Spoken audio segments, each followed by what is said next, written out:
Okay, this podcast is going to be about a really random topic, and it's stemming from what I've been talking about this week on TikTok, which was passport bros and SW work. And I think that what I've learned from this week of being like called out by specific male creators and people being upset with what I'm saying was the lack of comprehension that some people have in regards to concepts that I don't find hard to understand. And me and Stupidity are friends. We were friends for a very long time. So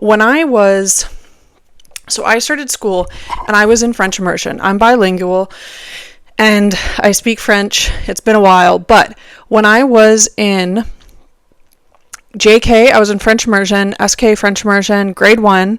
Okay, I get into grade 1 and I remember when we started having to do spelling tests. We had these big desks that had these like drop down inside of them where you would put all your stuff.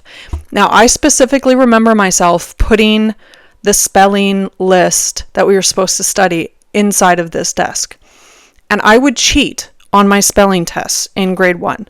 So when my mom was getting my report cards in grade 1, I was an A+ student. So my mom goes, wow, this girl's doing so good in school. And I was in French immersion. So they're like, if she's doing this well, we should put her in an all French school. So my mom takes me that summer after grade 1. And you have to do testing to get into this school. So I get into this school because it's a verbal test. So they speak to you in French to make sure that your conversational French is high enough to basically excel in this school. But the school is so small that the entirety of the school from grade 1 all the way till grade 12 are in the same room. So there's big circular desks, like lunchroom desks, without any drop down inside of it. So I don't have the ability to put sheets in my desk to cheat anymore.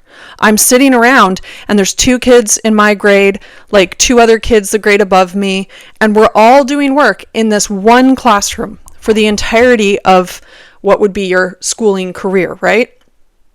So they call in my mother, because my dad was always out of town working. They call in my mom. And my dad's a French speaker, my mom isn't. They call in my mom, they sit her down and they're like, we don't understand what's happening because Sierra is extremely fluent speaking in French, but she cannot read or write in English or in French because I was failing absolutely everything that they gave to me. So I never told my mom what I was doing, obviously, because I didn't want to get in trouble. They send me back. So in this grade 2, they transfer me back to the bilingual. So I'm doing like, it's still French, but it's not completely in French. They have a little bit more leeway for English speaking. So when I'm in this grade 2 class, I am doing grade 2 at school during the day and then going home and doing phonics with my mom to learn how to read or write in English, right? And what my mom realized through doing phonics is that I was memorizing how to spell words. So she would give me a word like elephant, and I could memorize how to spell elephant, but I couldn't read the word elephant. I could regurgitate it on a piece of paper writing, but I could not read the word elephant. I could not write the word of, or the, or and. They were too complex for me to do, but if you gave me enough time to memorize them, I could memorize them.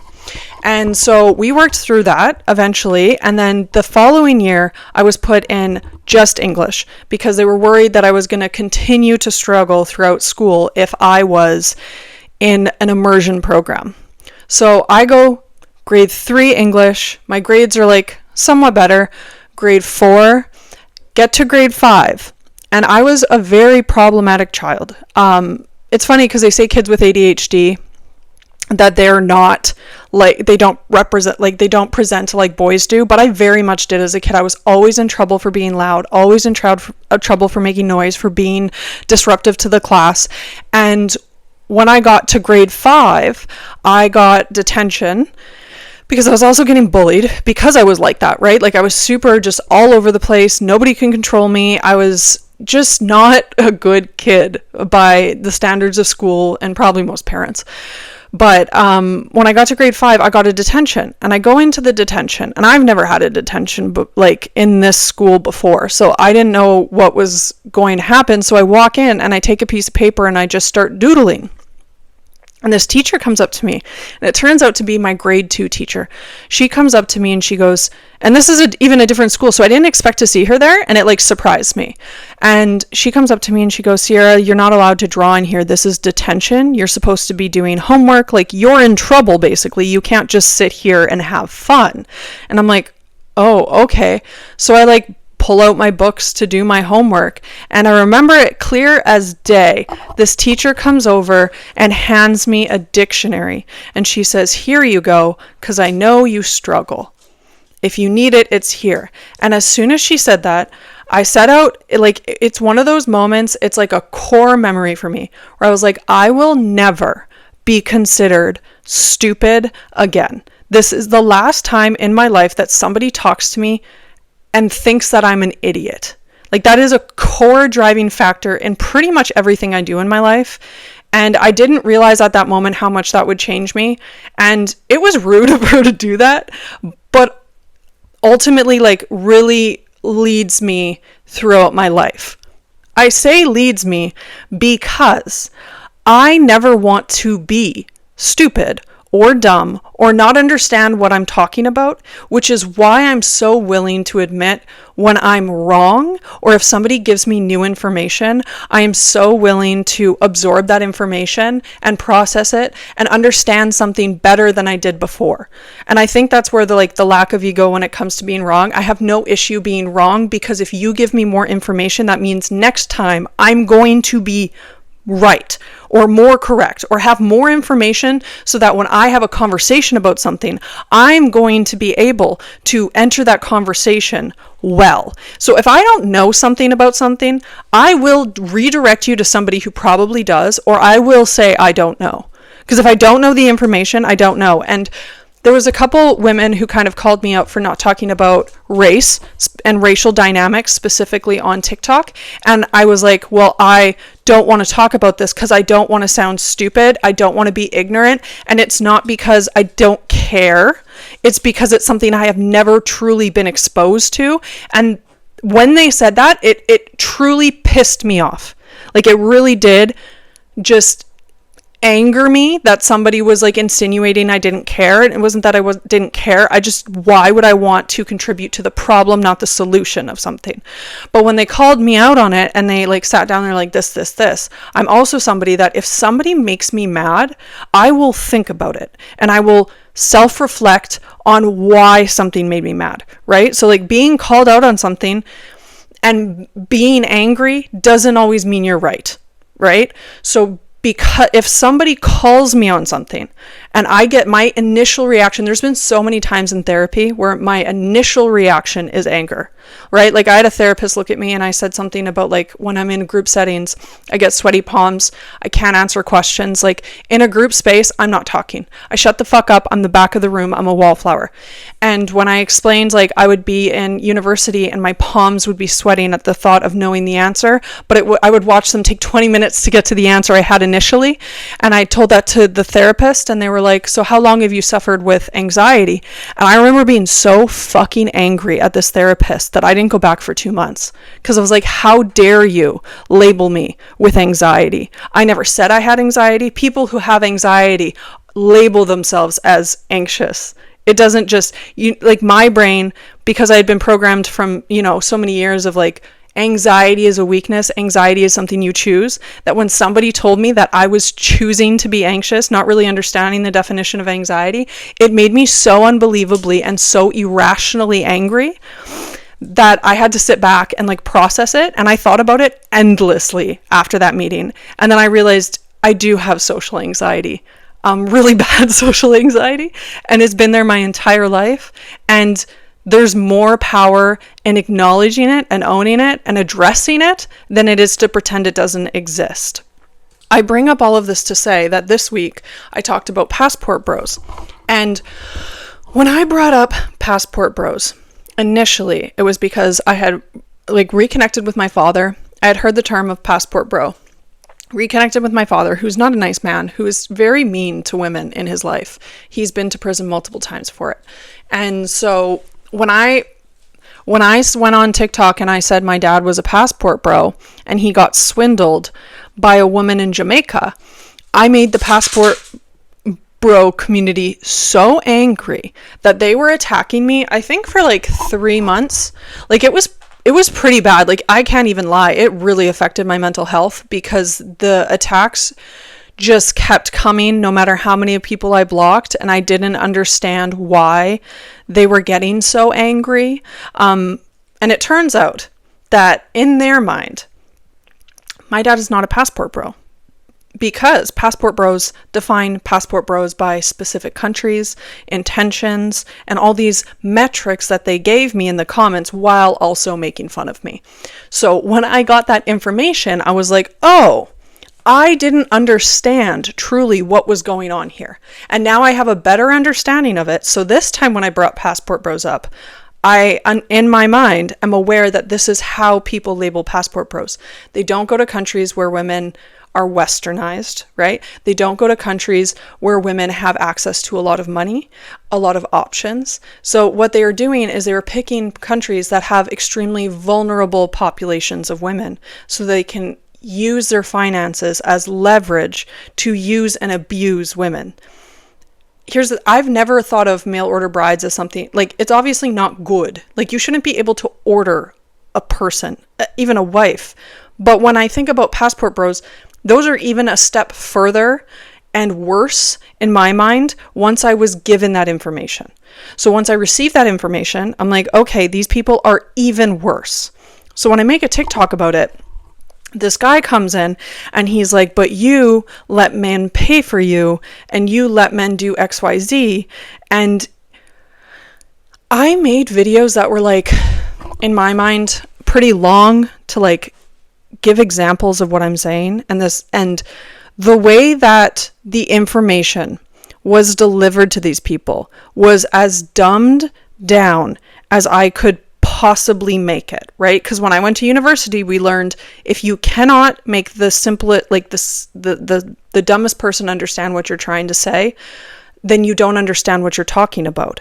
But I'm getting new information that people don't have the language skills or the capabilities of understanding a lot of the issues we're talking about because they don't truly grasp at empathy, which is something that I didn't realize so many people weren't taught, because that's something I was always taught, I think, as a woman, but also as somebody with ADHD. It was always, have you thought about how this affects other people? Have you thought about how you're doing this? Like, you're doing that. Like, I was always hyper aware of how my energy and what I was saying was affecting other people around me, and having to, like, mask my ADHD and find ways to, like, suppress my ADHD to try and be more palatable around people. And I think another problem I've faced is having gotten to a point where I no longer consider myself dumb or stupid, and, like, reached a vocabulary and use big enough words and understand language so much better that not everyone got there. And so when I'm having these conversations on social media or, like, on TikTok, and I'm taking 10 minutes to explain a concept to someone and they're not grasping the concept, I'm having a hard time because I just didn't realize how much people have been failed by school systems. And I don't know how we truly address that as an issue, because people can only meet you as far as they've met themselves. They can only go as far as their comprehension skills go.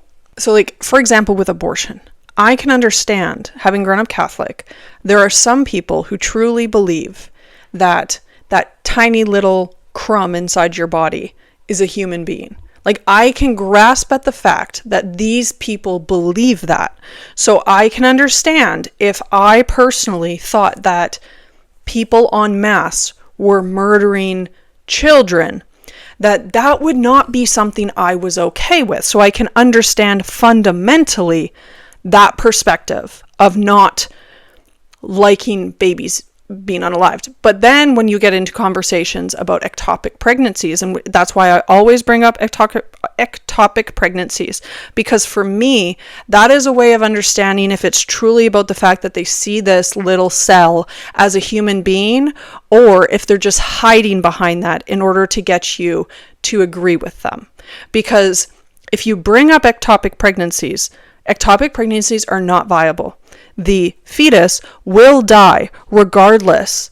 Like, they are not viable pregnancies, meaning the person carrying the baby is most likely going to suffer large complications and possibly pass if that little cell cluster is not dealt with soon enough, because the complications are so high and the risks are so high for something that's not going to be viable anyways. So if they don't take ectopic pregnancy seriously, I understand that they're pretending to care about life.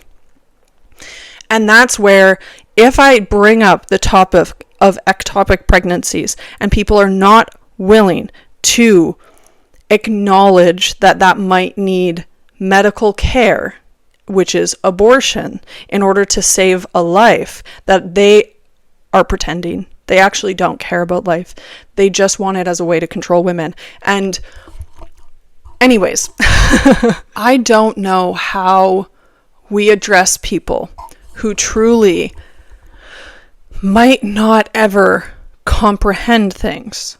And it even goes into, like, this funnels into incel culture and red pill podcasts, because red pill podcasts are funneling men's anger and frustration into hating women instead of addressing the issues that are plaguing them. But they don't understand the concepts, and what they end up doing is they end up funneling that frustration towards women, which in turn makes women not want to be around them, which then just perpetuates this thought process they have of women are the enemy. Whereas if they learned, and this is a conversation I've had with my brother, because he's like, well, these people don't have the skill sets in order to develop, to become more empathetic or have conversations about these things. So then I sit back and I go, okay, what do we do? Because if these people are so far down the red pill incel thought process, how do you bring them back when they feel fundamentally like acknowledged and understood by other boys and men who feel the same way as them? Because we always say that men will get better through community, and they're forming community, but their community is formed around hatred as opposed to love, vulnerability, expressing emotions. But again, if they don't have the ability to even like acknowledge that that is happening, how does it get dealt with? And I think that this is what a lot of governments are having issues with right now and trying to figure out, because I think in the UK they're looking at making like incels and those types of videos and things as terrorist organizations. So if those become terrorist organizations, does it just drive the issue underground? And what happens to these boys who now feel like the one little corner of community that they did have is gone? And when you talk about feminists, or talk to feminists, a lot of them say we don't care. And I completely understand that perspective. I have a little boy, and these are the things I worry about. I don't think he's going to be one of the boys who doesn't have the Rolodex or the emotional intelligence or the language to express how he's feeling or understand these concepts. But he's going to be surrounded by boys who don't. And when boys are angry and other boys don't see the things the way they were, we see this in men being violent towards other men. They victimize those men. So I don't know, like, I just didn't realize how large of a factor stupidity played into the issues we're having between genders. And they're seeing that women are outpacing men for first-time home ownership. They're outpacing them in schools. They're having to lower like what's considered good for boys because girls are outpacing them so much. So I think that when I have these conversations, it genuinely truly leaves me with more questions than answers. And it becomes frustrating because, I make these videos on TikTok addressing these thought processes, and I get a lot of women commenting saying like, why are you wasting your breath? Why are you even having these discussions? And I think one is, I know that a lot of women are not even exposed to these concepts, but also hoping that some boys gain something from it and see some value in it.